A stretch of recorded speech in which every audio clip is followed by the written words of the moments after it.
Now we will have some live presentations. And first of all, I'm going to call on Christine Rear, Development Director from the House of Friendship. Christine?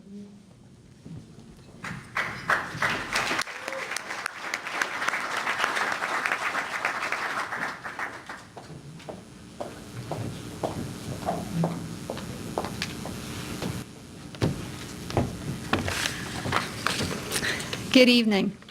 So that was the first thing I learned from Jim. When you're at the microphone, you say good evening to everyone. When Jim first called me to speak this evening, my first thought was, really, me? Why me, of all people? I mean, in truth, I think it's fair to say, Jim, that we're about as different as you can get. But I quickly realized that that was the whole point. You see, one of Jim's greatest gifts is bringing people together, no matter what their background, age, gender, ethnicity, religion. None of that matters with Jim. And so it has been with the two of us. We work together on the Rotary Club of Kitchener-Conestoga's annual Turkey Drive, which benefits House of Friendship, for whom I work.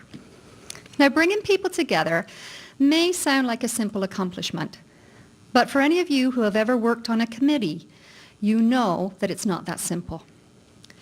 Now, why is Jim so good at this? Well, in my work, one of the benefits and joys of my job has been the opportunity to learn from Jim, to watch.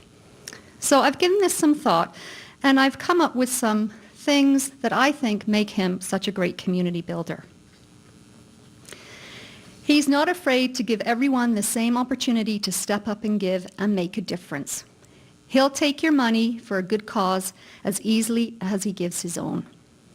And all of you, I'm sure, have already given to the Turkey Drive many times. And I'm surprised he's not collecting for it tonight, actually. So you might want to avoid him on the way out. He leads by example. We've heard this previously this evening. He's not afraid to roll up his sleeves and to get stuck in. It wouldn't surprise me, in fact, if after the dinner tonight, if he is going around helping clearing the tables, stacking the chairs, because that's the kind of thing Jim does. He asks questions and he seeks input, particularly when there's a delicate issue on the horizon. He remains calm. Now, I have to say, he can get pretty assertive at times, but he always remains calm and respectful. And he's also the first to acknowledge that he doesn't have all the answers. I suspect that Marianne also acknowledges this about Jim a fair bit as well. Now, I have to tell you, one of my favorite conversations with Jim is when we're not sure what to do about something. So this is how it will go.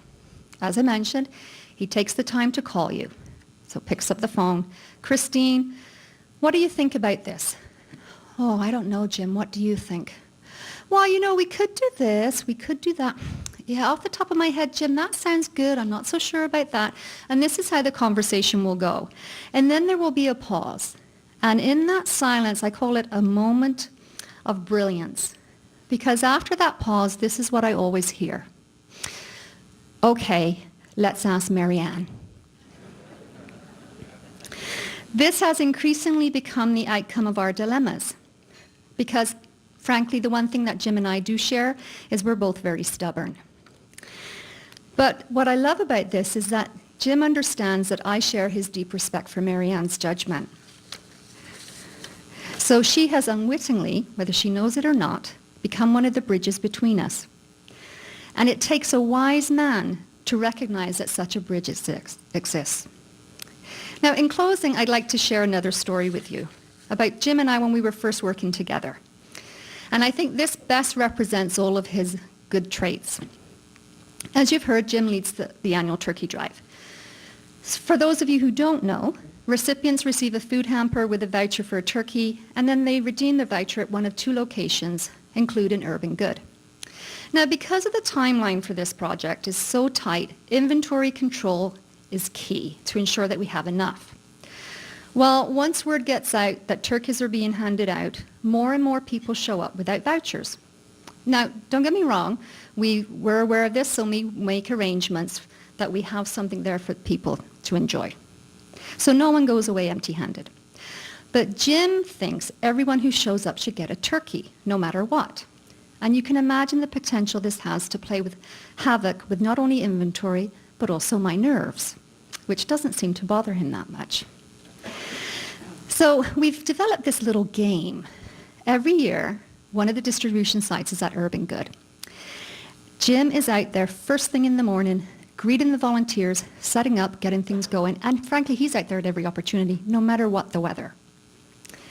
I stopped by the Urban Goods site to thank volunteers and monitor the inventory. And what do I find? You've guessed it. The volunteers working with Jim, handing out turkeys left, right, and center. When I questioned him on this one day, he simply turned to me with an impish smile, which I'm sure is familiar to a lot of you in this room.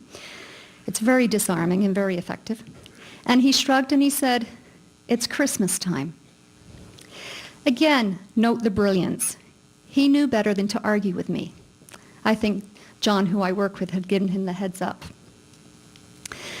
But what was neat about it was I remember the look on his face.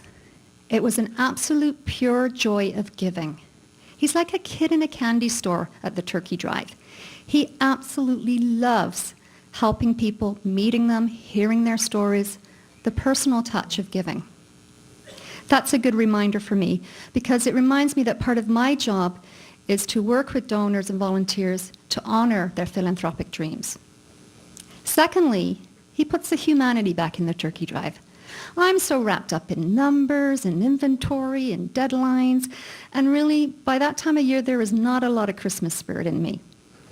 But he reminds me that the turkey drive is first and foremost about the people it serves and about the spirit of giving behind it.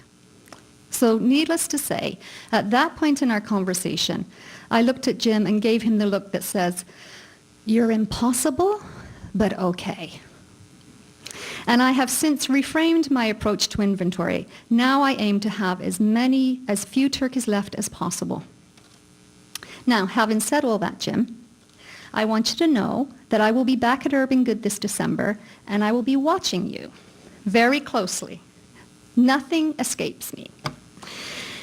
But I will also be watching you and learning, and also be reminded of how grateful I am for your wisdom, your generosity, and above all, your friendship. Thank you and congratulations.